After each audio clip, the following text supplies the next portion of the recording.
Hello there, Twaggers. Welcome back. I hope you're having a wonderful week so far. I am your host, Jill, and I am joined here today with Warren. How are you doing today, Warren? I'm great, Jill, and I'm excited to share what's going on this week. I am too, so let's jump right into it. Indeed. 2 weeks ago, Illinois held primary voting for various political positions. If you missed it because you're not registered to vote, don't worry.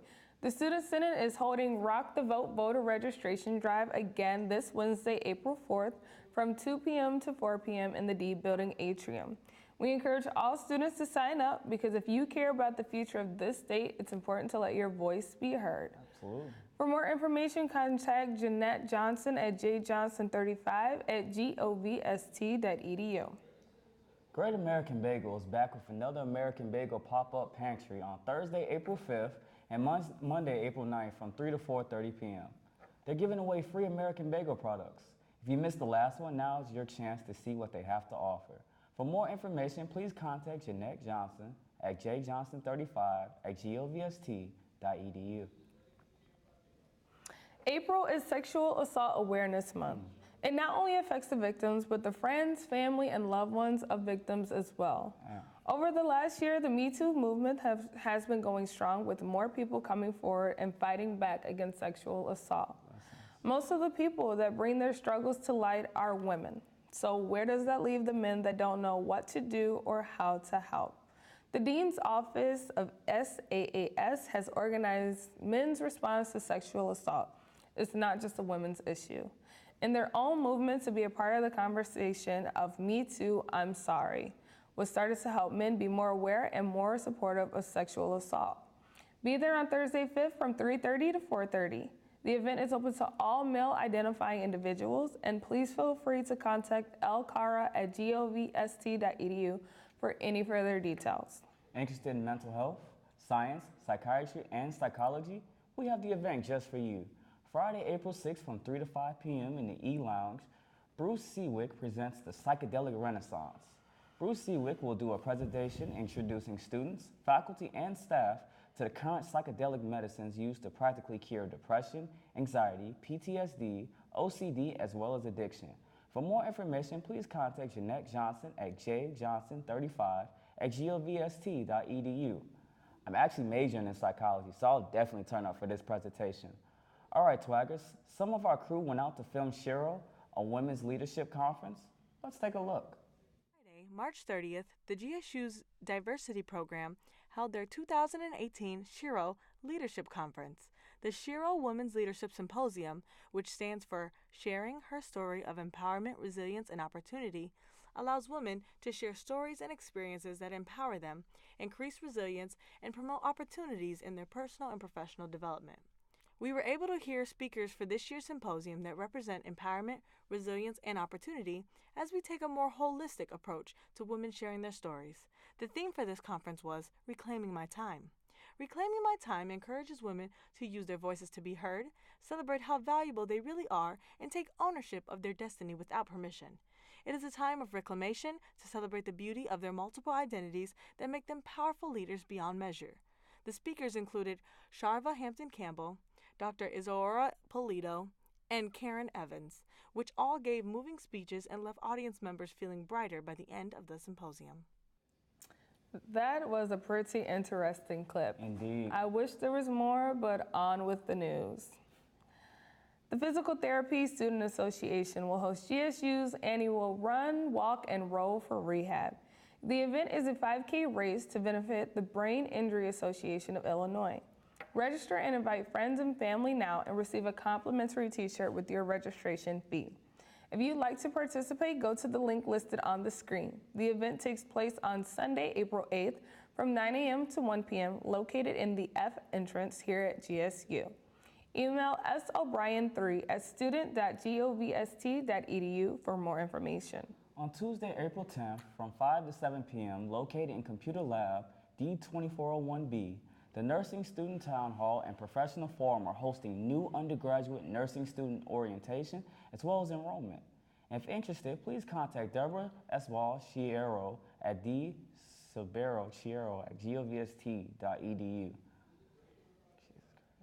GSU's third event advocating for Sexual Assault Awareness Month is Me Too Survivor Support Drop-In at the Counseling Center.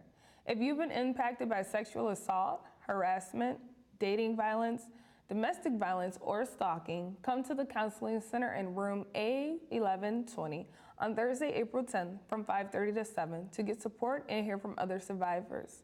If you want information, contact lcara@govst.edu. Unfortunately, that is all the news we have for you today, Twaggers. But don't worry, join me for art after this PSA.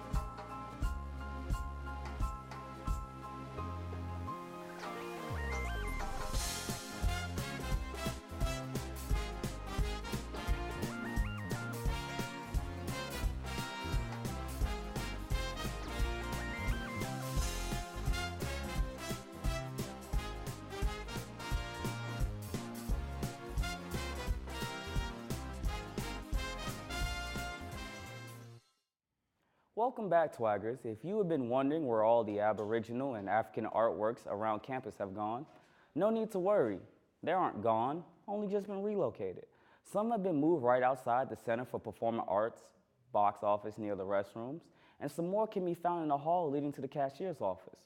For more information on where these pieces have moved to, contact Jeff Stevenson at jstevenson@govst.edu.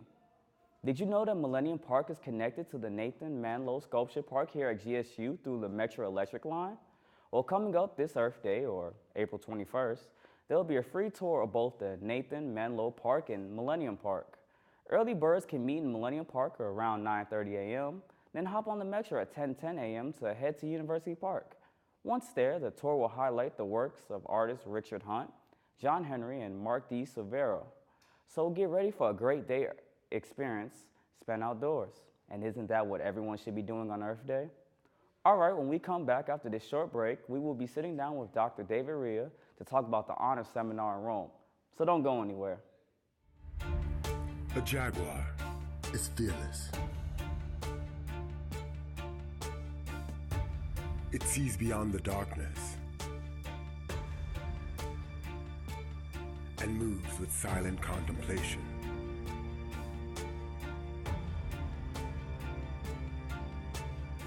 Through unknown places with confidence. It knows the path through chaos, shape-shifting through the hidden sun.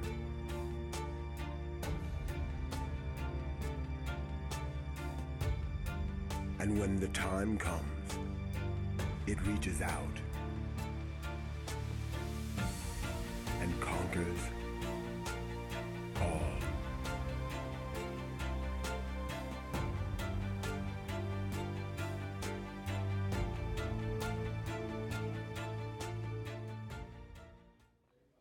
Welcome back, Twaggers. I am here with Dr. David Ray. How are you doing today, Dr. David Ray? Good. How are you, Jill? Good. I'm doing good. So last year, the honor seminar was held in Rome. Mm-hmm. Can you tell me a little bit about the program? Yeah. So, our honors study abroad program is held in Rome. It is a 3-week experience. The students complete our honors leadership seminar course, which we do in Rome. We do a theory and practice of leadership with a look at leaders of Roman history, Renaissance history, papal leaders, to see how their kind of leadership styles were implemented. And then we offer some tremendous opportunities for students to explore some of the sites connected to those leaders in Rome, in the Vatican City, and in Florence. And then we also offer students the opportunity on weekends to travel and explore more of Rome or Europe or wherever their hearts desire. Nice. So some people may not know this, but I'm actually going to be going on this trip with you, the 3-week trip with you. So I guess the question I would have for you is, how did the students adapt to the culture and the language barrier while they were out there? They adapt all sorts of ways. We see when you're in Rome for 3 weeks, you're there long enough to get out of tourist mode. You move into your apartment. You spend time going to the grocery store. There's something in this experience for everyone in terms of a challenge. That challenge may be getting around on the subways or the local transportation in a place that you're unfamiliar with. That may be the foreign language. That may be seeing food prepared in ways that you're not familiar with. How do our students adapt to it? They take it head on. Some of them dealt with the language by using translation apps. It was fascinating to see some of our students bargain for when they would shop. They wouldn't know the language that they need to use to bargain for a leather purse or something. So they would ask the person speak into the app in Italian, and then the app would translate it into English, and they would speak back. And they would converse through the app. Some of them, over time, when they found their favorite coffee shop by the apartments we were living in, got to know the people well enough and to know the basics of ordering a coffee to just do that in Italian. Some people managed by doing it in groups. Some wanted to learn by trial and error on their own. And so they adapt in all sorts of different ways, but they do take the challenge head on. And that's one of the exciting things to see in students when they go on the program. Nice. So just with that alone, it seems like the trip went pretty well last year. Yeah. If you could make any changes, do you think you would make any, and what are they? Well, one of the changes that we're making for 2018 is that we added a third weekend to the experience. Okay. We found that throughout this experience, students really gained a tremendous sense of self-confidence and growth. And sometimes that began by just going out into the neighborhood on their own. Some more seasoned travelers, it was starting to go out and branch out, explore other cities, explore Rome. But by the third weekend, really people's self-confidence were peaking. They had spent a lot of time in groups, and some of them were ready to travel on their own. But the trip ended on a Saturday, so they didn't have that last opportunity when their self-confidence and growth were peaking to begin to travel. So we extended the trip another 3 days to give them that one extra opportunity when they've been able to take in the course and experience to have that last weekend to themselves. The other benefit that gave us this year was there was a change in the rules for the Gilman Scholarship, which is a federally funded scholarship that Pell eligible students can access to travel abroad. And by making the trip 3 weeks long, we were able to be eligible for students to use that scholarship on the program. Nice. And one of our 2018 students won that scholarship and is coming because they earned that scholarship. Nice. So, do you think you'll be doing this again next year? I don't know. I would absolutely love to, but my hope is to also train other faculty, so that others can share this experience with students. And so this year we're sending another faculty member with us, Dr. Maricela Sell, to team teach and to learn about the experience, learn about it through watching students like yourself that'll be a part of the trip, so that they're able to continue the legacy of this program next year and hopefully into years beyond. And we hope over the years that more faculty will want to sign up and teach this class and get to work with more students like yourself abroad. Perfect. So I'm pretty sure we'll have this again next year. So for everybody that's listening, what requirements do someone like me or anybody else have to meet in order to even be able to come? Sure. Well, you have to meet the standards of eligibility set forth by the Office of International Services to travel abroad. This is a program that's sponsored by the honors program, but we don't require students to be in the honors program to go. We certainly love it when our honors program students go, but sometimes this is a great opportunity just to learn about the honors program and to experience something new about GSU that perhaps students want to be a part of. So it's open to all students, all majors. If you meet the standards of eligibility for the Office of International Services to go, then we're happy to have you as a part of our part of our student body that travels with us. Nice. And how much would you say that somebody has to save to kind of make this trip happen? Sure. For this year, the program fee is $38.50.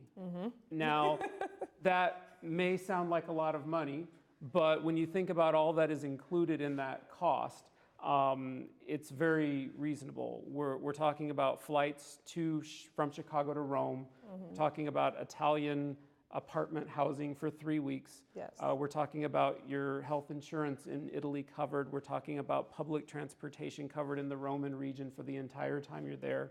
We're talking about a 3-day, 2-night field trip to Florence, Italy, also covered, train covered, accommodations covered, and some select meals as well. So all of that for $38.50, not to mention all of the museum and field trips that are a part of this program are also included in that cost. So when you can consider that a ticket to Italy, a round-trip ticket flight to Italy can sometimes be $1,500 by itself. All of that for $38.50 is, I think, a tremendous value for the students. You know, in a manner of speaking, if you're able to give up if you're a sophomore or a junior right now and you're able to give up a large latte every day for about a year and a half, you'll have the money to go. There you go. And I'm glad you said that, because when I was making the decision to go, I looked at the price and I'm like, that's a lot of money. But then I also thought you can't put a price on an experience like that. So everything you just said is totally worth the $4,000.